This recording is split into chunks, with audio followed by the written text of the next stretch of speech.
오늘 시편 1편은 복 있는 사람, 복 있는 사람에 대해서 얘기하고 있는데, 복 있는 사람은 누구인가? 우리 세상에서는 보통 이제 뭐 부자라든가 출세한 사람들, 좋은 가정, 명문대학, 결혼 잘하고 뭐 직장 연봉 있고, 아니면 이제 그런 거 없더라도 혹시 로또에 당첨됐다든가 뭐 이제 이런 경우. 근데 이제 그것은 세상에서 얘기하는 경우고, 성경에서는 누구를 복 있다고 하는가? 그러니까 첫 번째는 악인들과 이렇게 함께 지내지 않는 사람이 복이 있다고 그래요. 그러니까 사회생활 하다 보면 만날 수는 있어요. 근데 함께 지내지 않는 거, 이게 복 있는 자라고 얘기합니다. 그래서 1절에 보면 복 있는 사람은 악인들의 꾀를 따르지 아니하며, 보통 이제 시작은 이렇게 꾀, 어떠한 말을 이제 들으면서 시작되는 거죠. 그래서 조금 더 들어가면 그들의 권유를 받다가 죄인의 길에 서게 되고, 더 그것은 이제 어떠한 방식을 얘기하는 거예요. 죄인들과 함께하는 어떤 방식, 생활 방식을 하다 보니까 결국은 오만한 자들의 자리에 앉자. 이것은 이제 습관이 된 거예요. 그 자리에 앉아버리는 습관이 돼 있는, 그것을 얘기합니다. 그러니까 우리가 처음서부터 이렇게 바로 앉는 건 아니고, 처음에 이제 좀 따르다가, 그리고는 이제 함께 이렇게 지내다가 아예 습관이 돼버리는 것이죠. 뭐 우리 술 같은 것도 그거 아니에요? 처음에 뭐 한두 잔 이렇게 하다가 또 그들과 이제 어울리다가 보니까 어느 순간에 이제 퇴근하면 그냥 술집에 가서, 그러니까 아예 습관에 대해서 뭐 일주일에 뭐 3일, 4일씩 아예 그냥 끝나면 그냥 을에 술 먹으러 간다든가 뭐 이런 거잖아요. 또 어떤 도박 같은 것도 어떤 사람도 보면 이렇게 누가 친구가 소개해서 어떤 카지노 같은 데 가서 한 번, 두 번 하다 보니까 어느새 그걸 조금씩 즐기다가 나중에 보면 이제 재산 다 탕진하고 그렇게 빠지는 경우도 있고, 처음에 그 한 번, 두 번 이런 게 중요한 거예요. 그러니까 지금 이 말씀이 나오는 이유는 그만큼 우리가 죄의 유혹에 잘 넘어가기 때문이죠. 그건 원래 아담 때부터 그랬어요. 원래 우리는요. 잘 넘어가요. 그러니까 사기꾼도 먹고 사는 거죠. 제가 아는 어떤 우리 형제 진짜 돈 많이 벌었어요. 아주 알아줄 때도 돈을 많이 벌었는데 어느 날 그냥 사기를 당했어요. 욕심이 있으니까, 욕심이. 우리 같은 사람은 뭐 별로 욕심 없으니까 뭐 들어도 괜찮은데, 사람은 듣고 자꾸 마음에 욕심이 생기니까, 그래갖고 그냥 돈 그렇게 많이 벌었던 돈 다 잃어버렸어요. 한순간에 그렇습니다. 이 말이라는 게 원래 그래요. 그렇기 때문에 여러분, 난 지금까지 잘 살아왔다고 해서 자기를 믿으면 안 됩니다. 어떤 이런 뭐 불륜 뭐 이런 것도 자기가 지금까지 잘 살아서 또 어느 한순간 조금씩 하다가 그런 경우도 빠지기도 하고, 또 이단도 그렇잖아요. 처음에는 그냥 뭐 신천지 같은 경우 조금 공부해보자 하다가 그냥 끌어가갖고 완전히 망하게 만든다든가. 그러니까 여러분, 자신을 믿으면 안 되고 처음서부터 아예 조심을 하셔야 돼요. 이런 악인들의 꾀를 따르지 않아요. 초창기에 처음에 요셉 같은 경우는 그걸 잘한 것이죠. 보디발의 아내가 유혹할 때 조금씩 뭐 대화해보고 차량 한잔 마실까요? 뭐 그게 아니라 딱 같이 있기도 싫어했다. 아예 그런 자세가, 이 처음에 자세가 중요한 겁니다. 그래서 아예 우리는 이 악인들과, 이 사람 볼 때 악인인가 함께 지내지 말라 이거예요. 그러니까 다른 말로 하면 세속적이고 불경건한 사람들과는 어떻게 하든지 우리가 뭐 인사를 안 하거나 이건 아닌데 그들과 함께 어울려 지내지 말라니까요. 그러다 보면 결국 그들의 방식을 우리가 따르게 되고 어느 날 그들처럼 되고 마는 겁니다. 솔로몬이 그런 것이잖아요. 처음엔 자기가 신앙이 좋았지만은 조금씩 이방 여인의 말을 듣다가 결국 하나님을 버리게 되는 거예요. 그러니까 우리의 그 싸움이 의외로 아주 단순해요, 여러분. 내 친구가 누구냐에 따라서 내가 결정되는 겁니다. 이걸 여러분 아셔야 돼요. 그것은 뭐 그냥 뭐 고등학교 동창, 뭐 중학교 동창 그냥 딱 끊으라는 뜻이 아니라 그들과 함께 어울려서 지내지 말라는 거예요. 왜 지내냐 이거예요. 그리고 오히려 우리는 반대로 이제 경건한 친구를 많이 만들어야 돼요. 그건 이제 우리의 몫입니다. 내가 어떻게 하든지 경건한 친구를 만들어야 되는 거예요. 우리 모태 신앙들이 헤매는 이유는 중고등학교 때나 아니면 뭐 대학 들어가서도 그렇고 이런 좋은 신앙의 친구를 만들어야 될 중요성을 몰랐어요. 저 같은 경우도 왜 그때 헤맸냐면 우리 교회에서 우리 친구들 많았어요. 동기들 많고 위아래 선배 많았는데 경건한 사람이 없었어요. 교회 다닌다고 해서 경건한 게 아니에요. 제가 이 포카를 어디서 배웠다고 그랬어요? 별로 좋은 예는 아니지만 우리 성가대 지휘자 우리 형한테 배웠어요. 성가대 끌고 가서 저 우리 밤낮 동기들 모여서 놀고 교회에서 원래 만나면 원래 뭘 해야 돼요? 경건한 사람들 모여서 이번에 뭐 스가랴 말씀이 어떤데 너 어떻게 들었겠냐 뭐 이렇게 스가랴 얘기를 한다든가 오바댜 선지자 참 한 장짜리를 만들어서 우리가 이런 얘기를 해야 돼요. 원래 만나서 이런 얘기를 해야 되는 거예요. 우리가 나중에 시간이 있어서 할머니가 된다든가 했을 때도 며느리 얘기하는 게 아니고 권사에서 모여서 며느리 얘기하는 게 아니라 거기서 모여서 우리가 이번에 뭐 역대상 말씀에서 뭐 이런 은혜가 있었다. 야고보서를 통해서 난 이런 걸 깨닫다. 할머니들이 그런 얘기를 해야 되는 거예요. 할아버지들도 그런 얘기 해야 되고. 이게 원래 그렇지 않으면 그게 세속적 모임과 무슨 차이가 있는 겁니까? 우리는 모이면 무슨 또 뭐 자매들 뭐 명품 가방 얘기하고 뭐 그런 게 아니에요. 우리는 이 말씀을 얘기하고 원래 그래서 제가 사실 지금 생각하면 제가 중고등부 때 좋은 지도자를 만났으면 아마 그런 얘기를 들었을 거야. 아마 좋은 친구를 사귀어야 된다. 다니엘도 세 친구가 있었고 뭐 다윗에겐 요나단이 있었다든가 항상 이런 신앙에 친구가 있어야 되고 성경적 가르침에 그게. 근데 자기 주위에 그런 친구가 없으면 자연스럽게 세상적인 세속적 가치관을 친구를 통해서 흡수하게 된단 말이에요. 그러니까 여러분들이 극히 조심해야 돼. 이 소돔과 고모라 땅에 대부분 하나님 없는 사람들은 굉장히 강력한 세속적인 사상을 갖고 있어요. 우리가 그들과 만날 수는 있지만 그들로부터 그런 돈을 좋아한다든가 또 어떤 성적인 문제라든가 또는 어떤 앞날의 야망을 좋아한다. 이런 게 자연스럽게 여러 사람 얘기 듣다 보면 배는 거예요, 우리가. 그렇기 때문에 우리는 이런 면에서 사실 가정교육이 중요한 거죠. 원래 부모로부터 그런 걸 배우고 자라야 돼요. 그리고 저도 마찬가지로 주를 깨끗한 마음으로 부르는 자들과 함께 의와 믿음과 사랑과 화평을 좇으라. 디모데후서 2장 20절 말씀. 우리는 함께 좇는 거예요. 그래서 경건한 친구들을 많이 만들어야 돼요. 한번 이 시간에 한번 맑은 정신이니까 한번 생각해 보세요, 여러분. 내 주위에서 경건한 친구가 몇 명쯤 있습니까? 직장에서 경건한 친구 몇 명이에요? 제가 우리 처음에 예수님 믿는 사람이 직장을 가면 제일 먼저 할 일이 뭐라고 그랬어요? 누가 교회 다니나 그 사람 찾아서 차를 한 잔 마시면서부터 시작하고 그러니까 여러분이 신우에 든다는 것은 들까 말까 나 바쁜데 들어요. 이게 아니라 생명이에요. 여러분 신우에 들지 않으면 안 돼요. 거기서 믿는 자들이 자기를 지켜줘야 되는 거예요. 물론 이제 그 신우의 사람들이 그냥 예배나 드리고 이렇다면 문제가 있어요. 신앙이 좋은 사람을 만나야 되고 그런 의미에서 결혼할 때 정말 신앙의 배우자를 만나는 것은 거의 생명입니다. 생명. 제일 어리석은 말 중에 하나가 불신자와 결혼하면 안 됩니까? 그래 솔로몬처럼 되는 거야. 그냥 솔로몬처럼 되면 안 됩니까? 뭐 마음대로 하세요. 우리가 그걸 잘 명확히 알아야 되는 거예요. 이렇게 만약에 이렇게 잘못된 자들과 관계를 끊지 않으면 결국 어쩔 수 없이 주님과 멀리하게 되는 것이고 교회를 다니면서 계속 이런 죄된 자들과 함께 어울린다면 자기는 이제 하나님도 만나고 믿는 사람도 만나고 안 믿는 사람도 만나니까 중립이라고 생각하지만 중립이 아니에요. 여러분 우리가 결핵 같은 거 걸렸을 때 어떻게 해야 돼요? 딱 담배를 끊어야죠. 그래도 의사가 주는 약도 먹고 또 담배가 주는 그런 어떤 것도 또 받아들이고 이라고 고쳐집니까? 신앙엔 결코 중립은 없어요. 그래서 로마서 13장에 있는 것처럼 너희가 어둠의 일을 벗으라고 그랬어 우리가. 그리고 나서 가만히 있는 게 아니라 빛의 갑옷을 입자 이렇게 돼 있잖아요. 항상 우리는 주님은 우리한테 그렇게 대우받을 뿐이 아니고 마음과 뜻과 정성을 다해 섬겨야지. 월요일부터 토요일까지는 세상 친구와 주일은 이제 교회에 있는 동기들과 이런 식으로 되는 건 아니에요. 그래서 이렇게 즉 이런 악인들, 죄인들, 오만한 같은 말인데 그들과 함께 어울리지 말라. 왜냐하면 영향을 받으니까. 그래서 우리 원래 가나안 땅에 이스라엘 백성 들어갈 때도 가서 그런 가나안 족속을 멸하라고 그랬죠.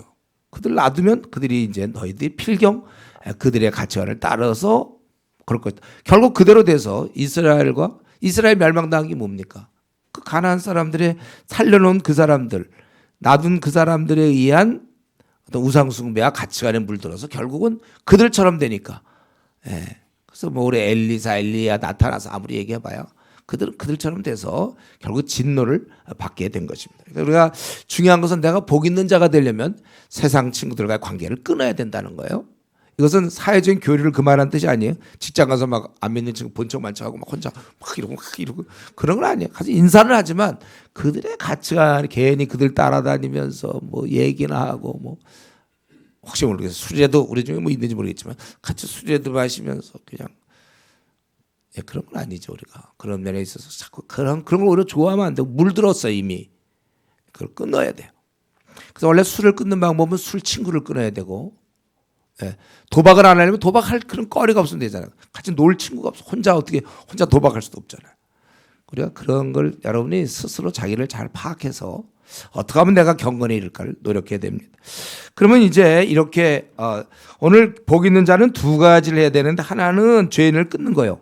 이 말은 경건한 자로 자기를 포획해 하는 거고, 두 번째는 오직 여호와의 율법을 즐거워하여 그의 율법을 주야로 묵상한다. 죄악을 힘써 끄는 만큼 또 힘써서 해야 할 일이 하나 있는데, 바로 하나님 말씀을 가까이 하는 것입니다. 본문에서는 그 말씀을 참으로 즐거워하며 주야로 묵상한다고 했어요. 이는 사랑하시는 분의 음성을 듣기 위함이에요. 하나님 우리에게 이걸 자신의 뜻을 다 담아서 이걸 주었는데, 본척만척 일주일 내내 읽지도 않고 본척만척, 그게 사랑하는 자의 태도입니까? 하나님이 잘 만들어서 우리를 주었는데 누가 우리가 선물 주면 그냥 뭐 거절하든지 그러면 되겠어요? 하나님 주신 것을 경시해 버리고 저 멀리 두고 그렇게 해서는 안 된다는 거죠. 우리는 그분의 음성을 사모할 수 있어야 돼요. 늘 다른 말로 하면 2절을 우리말로 좀 쉽게 얘기할 수 없습니까? 늘 그냥 성경과 더불어 살아야 되는 거예요. 우리 그 수험생이나 요즘 이제 공시족이라고 그랬죠. 공무원 막 요즘 공무원 준비생들이 공무원 되는 거 그 70만 명이래요, 우리나라. 60만 명이 원래 수능 보는 애들 대학 보는 60만 명인데 10만 명이 더 돼 있어요. 너도 나도 공무원 시험 보려고 그래요. 우리 중에도 지금 있나요? 어떻게 한번 그런 경우 한번 의논 좀 해야 되겠어요. 그 워낙 힘든 길인데 그 길을 꼭 가야 되는지 그건 한번 같이 의논하겠는데 어쨌든 우리는 이런 그 수험생이나 고시 공부하거나 뭐 공시나 이런 하여튼 시험 공부하는 사람들이 또 임용고시 우리 공부하는 사람들이 있죠. 또 의사 시험 그 공부하는 사람들이 있죠. 그 사람은 밤낮 그렇게 그냥 늘 그걸 공부하는 게 일이고 나머지는 이제 잠깐 하는 거 원래 그게 일인 것처럼 우리의 일은 그냥 성경을 보는 거예요. 성경을 연구하는 것. 내 생을 마칠 때까지 내가 66권을 잘 연구해서 하나님 뜻대로 살겠다. 더 하나님과 깊은 교제를 나누겠다. 좀 더 쉽게 얘기하면 그러니까 스마트폰 끼고 살잖아요, 요즘요. 이거 없으면 약간 불안해하는 사람도 있어요. 스마트폰. 그것처럼 성경을 늘 끼고 다니는 거예요. 성경을 늘 끼고. 항상 성경을 갖고 다니고. 여러분 늘 회사에 갖고 가고 성경을 늘 갖고 다니나요? 성경들 갖고 다니시나요? 저는 데이트할 때도 성경 갖고 다녔는데 성경 항상 지금 목사니까 항상 있지만은 여러분 항상 성경을 갖고 다니세요. 이 무거우면 좀 얇은 거라도 들고 다닌다. 그러니까 갖고 다니는 게 중요한 게 아니랄까. 보라 이거예요, 보라. 뭐 밤낮 들고만 다니면서 안 읽으면 무슨 소용이 있어요. 늘 그러니까 성경을 항상 봐야 되고 요즘 또 스마트폰에 잘 돼 있으니까 뭐 그걸 통해서든지 하여튼 보려고 마음만 먹으면 어떻게든지 보는 겁니다. 그래서 주위 사람들이 볼 때도 저 사람 밤낮 이렇게 성경만 보고 있구나. 그렇게 얘기를 들어야 돼요. 그 정도로 우리는 성경을 가까이 하는가. 그게 바로 주야로 묵상하는 자의 모습입니다. 한국 우리 성도들 가운데 이런 단계에 도달한 사람은 몇 프로나 있을까요? 정말 일생 성경에 대해서 그가 어쩌면은 생을 마치는 그날까지 여기 성경에서 있는 이 복 있는 사람의 반열에 들지 못한 채 그냥 성도로서 죽는 사람 많아요. 장로로서 죽는 사람 있고 목사로서 죽는데 근데 이런 반열엔 들어보지 못했어요. 주야로 묵상하는 자. 우리 이걸 자꾸 저는 어릴 때 주야로 묵상하고 막 이런 거는 할머니나 할아버지가 해야 된다고 생각해서 할 거 없으니까. 그거 아니에요. 할머니 하면 더 힘들어요. 앉아있기도 힘들고 눈도 침침해서. 지금 하셔야 돼요, 여러분들. 대학생들이 해야 되는 거야. 대학생들. 청년 때 그냥 다 앉아서 그냥 그렇게 건강하니까 이럴 때 공부하고. 그러니까 제가 생각할 때 주야로 묵상하기 좋은 거는 여러분들이 이 말씀을 갖다가 항상 가까이 하고. 그래서 제가 기억나나요? 우리 로마서 할 때 했죠? 3퇴가 있다고 그랬죠. 아는 분 한번 얘기해보세요. 3퇴가 뭐라고 그랬죠? 기억나나요? 3퇴? 기억하는 분도 있네요. 3퇴? 그렇죠? 퇴근하고 텔레비전 보면 신앙적으로 퇴보한다. 3퇴를 기억하세요, 여러분들. 퇴근하고 텔레비전 보면 퇴반한다. 어떻게 이렇게 3태로 이어지는지 모르겠어요. 예. 우리가 그거 분명히 그러니까 이거 누가 보더라도 저 사람 성경 없으면 못 사는 사람인가? 이거는 다른 우리말로 번역하면 퇴근 후에 성경 보는가 그거야. 물론 이제 직장생활에서 틈틈이 성경을 읽겠지만 아무래도 돌아와서 충분히 성경을 보느냐? 그게 바로 이제 그런 사람이 이제 오늘 성경에서 얘기하는 그 단계에 들어간 거예요. 복 있는 사람의 단계. 그러니까 여러분 뭐 장로라고 해서 목사라고 해서 복 있는 단계에 못 들어가 꼭 들어가 있는 거 아닙니다. 못 들어간 채 그냥 목사일 수행하다가 그냥 끝날 수 있어요. 복 있는 자는 아니에요. 복 있는 자는 2단계에 들어가야 되는데 그러니까 제일 좋은 건 어릴 때부터 부모가 자식을 그렇게 키우면 되는데 습관을 들이면 되는데 보통 그렇게 못 키우니까 습관이 안 되고 나서 이제 뭐 대학 생활하고 직장 생활하면 이게 습관이 안 되니까 계속해서 결국 그 사람이 뭐 집사 되고 장로 되고 목사 돼도 이게 안 되는 거예요. 이걸 하여튼 지금 이걸 우리가 알았다면 이걸 어떻게 습관으로 만들어서 나는 퇴근 후에 성경을 봐야 되는구나. 직장에서도 물론 봐야 되지만 내가 성경을 봐야 되는구나. 그러니까 좋은 건 우리는 좋은 점이 있죠. 바로 PBS. 여러분들이 한 장만 하려고 생각하지 않고 뭐 주중에 2장이나 3장을 할 생각을 하고 있으면 그러면 우리가 월요일 날도 한 절반, 화요일 날 접해서 한 장 끝내고 수요일 날 목요일 날 또 한 장 반장 이렇게 해서 또 2장 끝내고 또 금요일 토요일 날 이렇게 하면 3장. 그래서 한 3장씩 끝낸다고 생각을 하면 아마 여러분들이 자연스럽게 성경을 공부하는 사람이 될 거예요. 그러니까 목표가 있어야 돼요, 여러분. 저도 이게 66권 사실 그 끝낼 때 만약에 이런 목표가 없었으면 못했을 거예요. 내가 이걸 끝내야 되겠다 이 마음 때문에 어떤 데는 억지로도 하고 그렇단 말이죠. 이렇게 목표가 있으면 좋아요. 여러분 지금 몇 권 공부하셨죠? 우리 중에 아마 한 30권 40권 한 분들 있죠. 이제 얼마 안 남았으니까 내가 마저 한 20몇 권은 끝내겠다 이런 목표. 지금 한 10권 한 사람들은 좀 목표가 많죠. 56권. 56권을 내가 끝내겠다 언제까지 이렇게 목표를 정하고 좀 나이가 드신 분들은 더 빨리 내가 퇴직을 해야 되겠구나.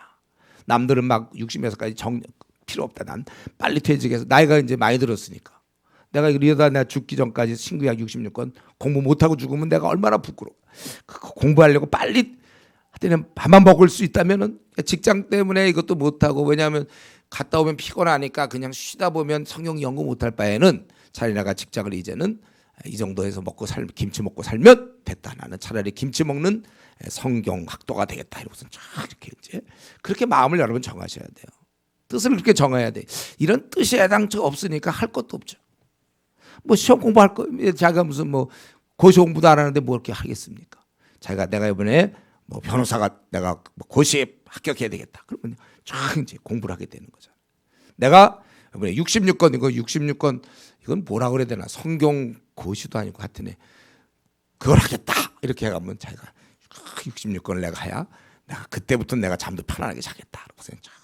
우리 여기 임용고시 공부한 사람들이 있죠. 그런 자세로 매일 그냥 집에만 오면 그냥 또 우리 교사들 방학 있잖아요. 방학 때는 내가 매일 공부한다 이렇게 해서 빠른 시간 내에 그래야 이렇게 한 해가 이번에 2017년 됐다. 그럴 때 뭐 됐구나. 그러고 자기 계획대로 나가면 되는 거니까 불안할 것도 없고 성경을 가까이 하는 자가 성경의 복이라고 그랬고 그렇게 살 때 3절에 시냇가에 심은 나무가 철을 따라 열매를 맺으며 그 잎사귀가 마르지 않은 것 같으니 그가 하는 모든 일이 형통해. 그러니까 어떤 사람은 그 2절은 생략하고 3절만 원하는 사람이 있어요. 그냥 자기 잘 되기를 바라고 그냥 기복적이죠. 자기는 하는 거 하나도 기도 생활 말씀도 안 보면서 그러면서 이제 형통할 거를 얘기하는데 성경에서는 다른 것에 대해서 형통을 얘기한 적이 없습니다. 죄악을 멀리하고 성경을 가까이 하는 자 이런 자가 형통하다고 얘기한 것이에요. 그럼 목사님 성경만 가까이 하면 다 이제 잘 됩니까?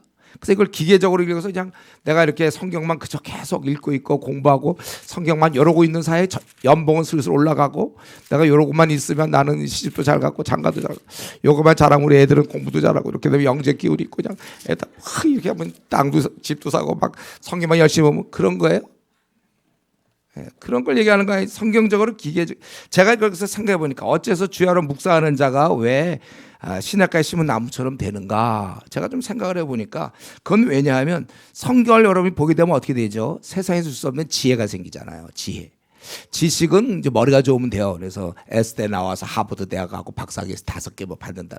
그건 이제 지식, 이 DNA, 이 엄마로부터 아빠로부터 머리 좋은, 예? 그리고 공부 못하는 건 자기 잘못 아니라고 그랬죠. 예. 머리가 나쁜 걸 어떻게 해. 근데 이제 머리가 너무 좋은 걸 또 어떻게 해.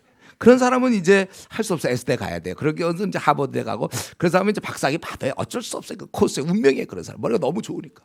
보면 다 외워지는데 어떻게 해요. 아니 잊어버리고 애를 써도 소용없는데. 그런 사람은 이제 할 수 없어요. 그런 건 이제 지식. 그건 중립이에요. 그래서 머리 너무 좋은 사람들 감옥서 많이 있잖아요. 감옥 가요, 감옥. 거기 머리 좋은 사람들 있다고 그래. 그 지식을 이제 쓰는 거잖아요. 지금도 지금 왜 이렇게 나라가 시끄럽니까? 다 보면 막 S대 법대 출신들 막 이런 사람들이 뭐 보좌관이고 뭐고 다 있으면서 그냥 굴리니까. 예. 근데 그거 말고 지혜. 이건 하늘로부터 오는 거거든요. 이건 성경을 많이 본 사람이 지혜를 우둔한 자에게 지혜를 더하겠다. 성경의 약속이에요. 성경 읽는 사람이 지혜가 있는 것이고 성경을 보면 분별력이 생겨요. 내 생에 대한 분별력. 그리고 자기를 보게 됩니다. 누가 능히 자기 허물을 깨달으리요. 내가 뭘 잘못했는지 뭘 못했는지 또 어떤 문제가 있는지 그걸 몰라요. 그러나 성경을 읽다 보면 모든 성경 하나님의 감동으로 된 것으로 교훈과 책망과 바르게 함과 의로 교육하기 유익하여 하나님의 사람으로 온전하게 만든다고 그랬잖아요. 그러니까 이 사람을 바꿔버려요. 다른 지식은 우리를 바꿀 수 없어요. 성경은 우리를 바꿉니다. 그리고 성경을 보다 보면 죄 지을 시간이 상대적으로 적어지겠죠. 성경을 보고 할 거 없으면 괜히 이렇게 막 이렇게 하다 보면 죄를 지을 수 있지만 성경을 자꾸 막 열심히 우리 교회에서 얘기하는 것처럼 막 하루에 10장씩 읽고 막 이런 거 혹은 어떤 사람 20장을 정해서 어떤 목사라 그런지 모르지만 매일 50장씩 읽는 사람이 있어요. 그러니까 뭐 죄를 짓기가 좀 어렵죠. 좀 죄를 지려면 이것 좀 안 봐야 되는데 이거 보고 있으니까 성경 보면서 막 죄 짓기 어렵잖아요. 이거 보면서 막 음란한 동영상 보면서 또 성경 보다가 이럴 수는 없거든. 죄 짓기가 참 곤란해 이거. 죄 짓고 싶어도 시간이 있어야 죄를 짓죠. 원래 바쁘면 사람이 나태할 때 다윗도 도망 다닐 때는 죄 안 졌어요. 한가하니까 밤중 저녁 때쯤 일어나서 슬슬 이제 바람 분다고 옥상 거닐다가 이제 봤어요. 제가 한 거잖아요. 예, 그렇게 되는 거죠. 우리가 이런 면에서 죄질 시간이 적어져요. 괜히 헛된 시간 남으면 죄질 수 있으니까. 그리고 우리가 이 성경을 통해서 내 끝이 있는 거 내가 나그네구나. 또 성경 읽다 보면 하나님 살아계심을 확실하게 느끼게 돼 있어요. 그럼 말이 필요 없어요. 또 어떤 영생을 소망하게 되고 또 욕심을 내려놓게 되고 그러니까 인생을 이해하게 되고 다른 사람을 이해하게 되고 다른 사람을 사랑하게 되고 마음을 다스리고 하나님 뜻을 알게 되니까 그러니까 제대로 살게 될 수밖에 없어요. 그래서 내가 보기에 형통한 자예요. 예. 성경을 가까이 하지 않는 사람은 어떻게 사는 겁니까? 자기가 배운 지식으로 세상을 살아가니까 하늘의 지혜가 없으니까 그의 삶은 뭐 열심히 살고 뭐 세상적으로 잘 풀려봤자 빛은 나지 않아요. 빛은 안 나. 그냥 부자가 될 수는 있어요. 그러나 빛은 안. 뭐 성형수술해서 뭐 반짝반짝 얼굴을 만들 수 있어요. 그러나 빛은 안 나는 거야. 그 삶을 누가 볼 때 빛난다 이렇게는 안 돼요. 왜냐하면 외부로부터 오는 계시가 없으니까. 하늘에 우리를 지으신 그분께서 우리에게 주시는 그 계시 지혜를 받지 못한 채 내부적으로 자기가 만들어서 살아가려니까 그게 뭐 뛰어날 수가 없는 것이죠. 제가 이전에 한번 어떤 우리 아는 지인의 집 저 강원도 쪽을 갔는데 미로라고 있어요. 미로. 우리나라에 보면 미로 뭐 테마공원 그런 거 있거든. 미로. 한번 들어가면 막 못 찾아요. 근데 이제 그 사람이 그런데 취미가 있어서 나무를 심어놨어요. 근데 나무가 지금 한 요만해. 이게 아직 이제 미로를 만들려야 되는데 아직 나무가 안 컸어. 이게 이제 몇 년 걸려야 이제 이만큼 커져지는 거야. 그러니까 요만큼 되니까 제가 이제 한번 들어가 봤거든. 나무 한번 들어가 보고. 들어가니까 뭐 요거 다 보이거든요. 나무가 요러니까. 거기 미로가 될 수가 없죠. 왜냐면 다 보이는데 저기 문이 저렇게 요렇게 가면 되겠구나 길이. 저거 요렇게 그러니까 제가 헤매고 있질 않아요. 그냥 이렇게 보면 다 되니까 이거. 나무가 조그매. 근데 만약에 한 이제 몇 년 지나서 나무들이 다 커지잖아요. 울창해지고 그러면 그땐 진짜 제가 이거 힘들 것 같더라고요. 이상하게 막 만들어가지고 그거 못 찾는단 말이에요. 그러니까 무슨 말이냐면 우리의 인생의 길을 우리가 한 치 앞을 내다볼 수 없어요. 여러분. 앞으로 여러분 지금 이 자리에 앉아있는 것도 신기하지 않습니까? 내가 이 자리에 앉아있을 사람이었어요. 근데 앞으로 내 생이 어떻게 될지 전혀 알 수 없어요. 여러분 중학교 때 생각하던 모습 지금 이 모습입니까? 고등학교 때 어릴 때 생각하던 전혀 다른. 내가 그 사람 만날 줄 알았어요. 벌써 초등학교 때부터. 전혀 어떻게 그런 사람을 또 만나서 또 그게 또 아내며 또 남편이고 뭐 어떻게 전혀 우리 알 길을 알 수 없어요. 내가 지금 이런 일 하고 있을 거라고는 초등학교 1학년 때 생각도 못했거든. 이렇게 근데 이 옆나무만 보고 하면은 우리는 인생의 길을 잘 못 들 수 있어요. 근데 만약 내 키가 예를 들면 한 여기 이제 막 2m 정도의 나무인데 내 키가 한 5m 정도 됐다. 그러면 어떻게 위로 뭐 헤매고 있을까요? 5m인데 다 보이는데 문이야. 여기로 가면 보이고 뭐 아무리 꼬불꼬불해 다 찾아갈 수 있잖아요. 마찬가지라는 거예요. 우리는 앞날을 전혀 알 수 없지만 하늘의 아버지께서 우리의 인생을 다 알고 계시니까 그분의 힘을 받아서 가는데 어찌 형통하지 않을 수가 있겠느냐 이거예요. 그래서 복 있는 자는 단지 나는 술도 안 먹고 저는 고스톱도 안 치고 저는 나쁜 짓도 안 하고 뭐 그런 거 그 얘기 그만하고 말씀을 잘 따라 살면 그 형통할 수밖에 없어요. 하늘의 하나님의 시각으로 인생을 살아가는데 하나님이 그럼 뭐 미로에 잡혀서 하나님이 모르겠습니까? 하나님 다 알고 계시는데 그분과 함께 동행하는 자는 승리. 그리고 그 삶은 세상 사람 볼 때 빛나는 거예요. 그가 뭐 부자든 가난든 관계없어요. 그가 공부를 많이 했든 적게 했든 관계없어요. 그의 삶은 빛나는 것입니다. 그리고 이제 반면에 이제 복 없는 사람들, 오늘 성경에서는 4절부터 6절까지 악인으로 표현돼서 악인. 예. 악인들은 그렇지 아니하며 오직 바람에 나는 겨와 같도다. 예. 근데 내가 한 번도 본 적이 없어. 바람에 나는 겨. 그래서 사실 오늘 설교할 때 어제 내가 준비하면서 겨로 해서 의도하면 좋겠다. 그래서 한번 이렇게 훅 뿌리면 좋겠다 그랬어요. 나 보라고. 근데 또 너무 설교 시간에 시청각 교재를 자꾸 이용하는 것도 좀 그런 것 같고 그래서 제가 어제 저 혼자 했습니다. 저 혼자 종이 오려가지고 이제 막 조그맣게 만들어서 한번 제가 종이로 훅 불어봤어요. 그냥 휙 날아가더라고. 뭐 어떻게 날아가지 어떻게 될지 전혀 예상도 못해서 그 종이 하나하나. 악인은 꼭 그렇다는 거예요. 그냥 아무것도 아니고 휙 없어져요. 바람 우리 혹시 시골에서 농사 지어본 사람들이 있는지 몰라. 그러면 휙 바람이 나는 겨 그거 쭉 있는 거죠. 내가 요거를 만나보겠다 하더라도 그 휙 날아가면 어디서 찾을 거예요. 그냥 아무 근거가 없다는 거죠. 그러니까 악인들은 그렇지 아니하며 오직 바람이 나는 겨. 그들은 심판을 견딜 수가 없어요. 그리고 죄인들이 의인들의 모임에 이 거룩한 천국 백성의 모임에 낄 수가 없다는 거예요. 아니 이 지상에서도 이 거룩한 무리와 어울리지 못하고 혼자 놀았는데 예? 그가 어떻게 천국에서 거룩한 무리와 함께 지낼 수 있습니까? 그 모임에 들지 못하리로다. 그러면서 의인의 길들은 여호와께서 의인의 길은 여호와께서 인정해 주신다고 했어요. 그러나 악인의 길은 망한다고 그랬습니다. 오늘 본문에서 근데 악인이 누군가에 대한 정의는 없죠. 악인이 누군지 우리가 어떻게 알아요? 오늘 본문을 통해서. 그러나 문맥상 볼 때 위에서 의인들이 하는 것과 위에도 물론 처음에는 그 복 있는 사람이라고 그랬는데 거기 6절에 보면 흐름상 그자가 바로 의인들이에요. 그러니까 의인들과 하는 것과 반대로 행하는 사람을 우리가 악인이라고 볼 수 있고 즉 이 악인은 어떤 사람입니까? 이 죄악을 뿌리치지 않는 사람, 세상의 그런 죄인들과 함께 어울리는 사람, 그러니까 죄악을 뿌리치지 않고 성경을 뿌리친 사람, 그런 사람이 악인이에요. 그러니까 그런 사람들은 그러니까 우리 하루 단위로 생각할 때 퇴근하고서 텔레비전이나 보고 있고 전혀 성경을 가까이 하지 않는 사람, 가까이 하는 것이 무엇인가? 어떤 사람은 이제 스마트폰이 가까이, 뭐 동영상이 가까이 할 수 있고 그런데 결국 우리가 죄악을 뿌리치지 않고 하나님의 말씀을 뿌리친 사람들, 이런 사람이 바람에 나는 겨. 왜냐하면 힘이 없잖아요. 그거는 하늘로부터 오는 아무것도 없으니까. 그래서 그것은 바람에 나는 겨와 같다.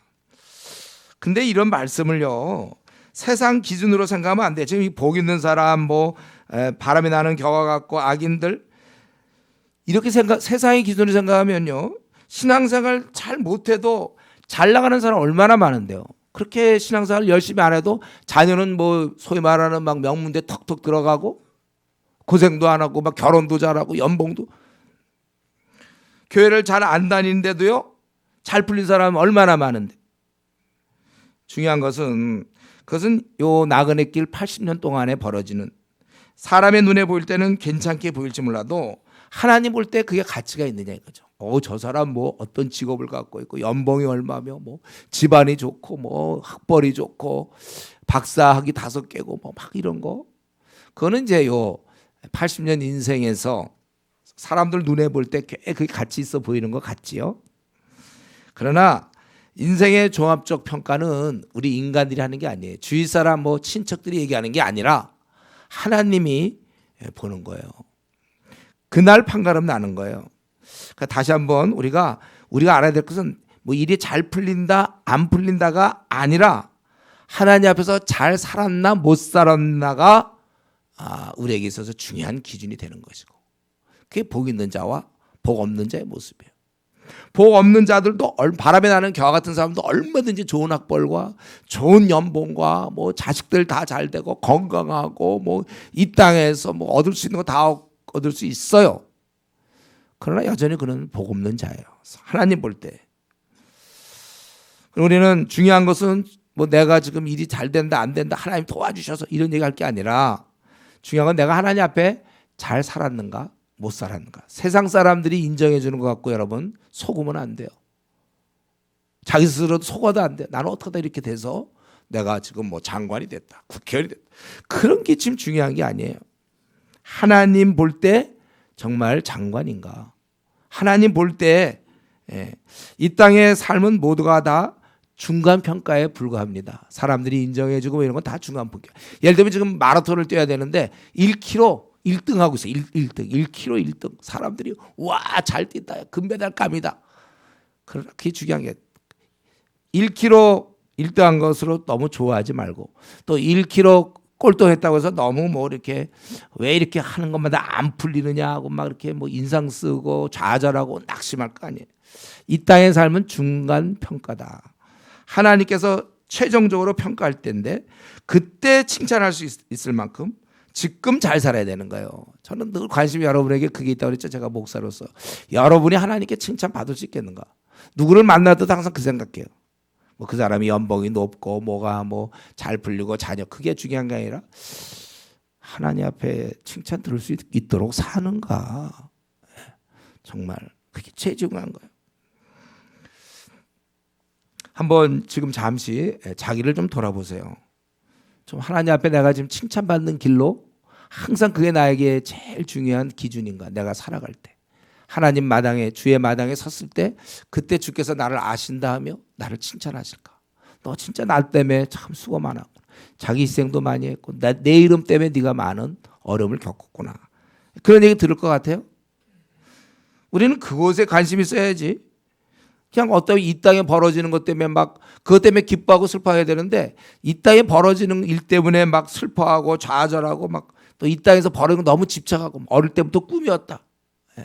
나 이거 꼭 해야 된다. 막 그거 안 이루어지면 좌절하고. 하나님 앞에서 나라는 존재를 봐야 되고, 만약에 내가 너무 이 땅에 사는 생에 집착해서 그것 때문에 좋아하고 또 그것 때문에 낙심한다면 잘못 살고 있는 중이에요. 그거는 지금 중간 평가에 불과한 것입니다. 주님 앞에서 우리가 최후의 그 판단이 있다. 요거를 관심을 갖는 사람이 진짜 지혜로운 사람이에요, 여러분. 그게 진짜 지혜로운 사람입니다. 제대로 사는 거예요. 그러므로 이 시간 자신에게 질문할 것은 이것입니다. 지금 나는 차곡차곡 열매를 쌓고 있는가?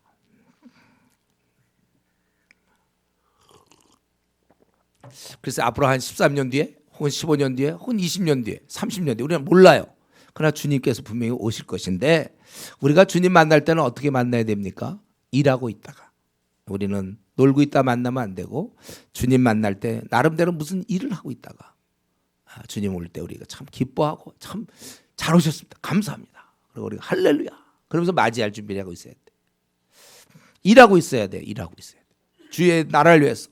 그래서 오늘 오셔도 우리는 정말 즐거워할 수 있어야 되고, 나는 지금 주님 위해서 이렇게 일하고 있는 중이니까, 그래서 아주 기뻐하면서 우리가 그렇게 살아야 되는 것입니다. 이제 말씀을 마쳐야 되겠는데요. 오늘 이 말씀, 오늘 본문을 통해서 우리에게는 이 땅에는 두 길이 있다는 것이고, 결국 이것은 본인이 선택하는 거예요. 누가 해줄 수 없어요. 본인이 선택하는 거예요. 악인의 길과 의인의 길이 있습니다. 자기가 지금 어느 길을 가고 있는지를 생각하세요. 결국 선택해야 되는 것입니다. 그래서 이런 세상 친구들과 그냥 함께 어울리면서 시간을 보내는지, 아니면 하나님과 더불어 시간을 보내는지, 이게 의인이에요.